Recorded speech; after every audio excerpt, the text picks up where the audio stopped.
दुश्मन न करे दोस्त ने वो काम किया है, उम्र भर का गम हमें इनाम दिया है।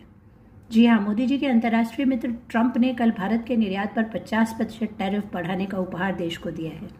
इसका सीधा असर यह होगा कि आयात करने वाले को हमारा सामान महंगा मिलेगा। अमेरिका के बाजार में जो आज हमारा सामान 100 रुपये का बिकता है वो अब 50% टैरिफ के बाद 150 रुपये का हो जाएगा। यह है इसका सीधा असर।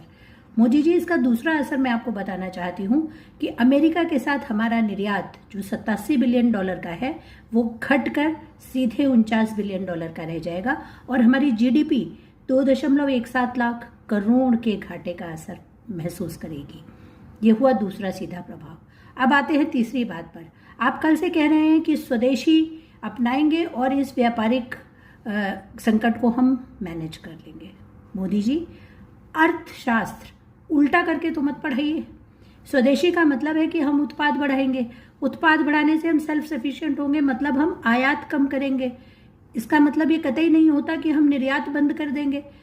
स्वदेशी बढ़ाएं और निर्यात बढ़ाएं, ये तो हमारी अर्थव्यवस्था के लिए बूस्टिंग होगी, हमारी अर्थव्यवस्था मुनाफे में जाएगी। क्यों उल्टा अर्थशास्त्र पढ़ा रहे हैं आप?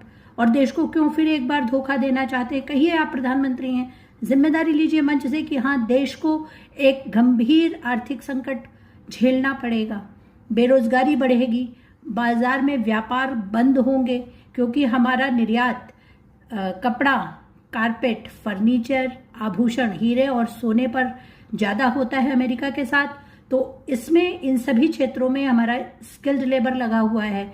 वो सारे स्किल्ड लेबर फोर्स हमारी बेरोजगार होकर बाजार में आ जाएगी। आप स्वदेशी की बात करते हैं, पिछले 11 साल से आप आत्मनिर्भर भारत और मेक इन इंडिया कर रहे हैं, लेकिन सिर्फ चीन के साथ होने वाला आयात 50 बिलियन डॉलर से बढ़कर 114 बिलियन डॉलर पहुंच चुका है। तो यह है आपके स्वदेशी, मेक इन इंडिया और आत्मनिर्भर भारत का झुंझुना। मत बजाइए मोदी जी। स्पष्ट रूप से बाजार में जो आपने किया है, जो अर्थव्यवस्था को धोखा आपके दोस्ती के कारण मिल रहा है, देश को तैयार कीजिए उस आर्थिक संकट के लिए। वोट चुराए हैं, सपने मत चुराइए। वोट चोरों, गद्दी छोड़ो।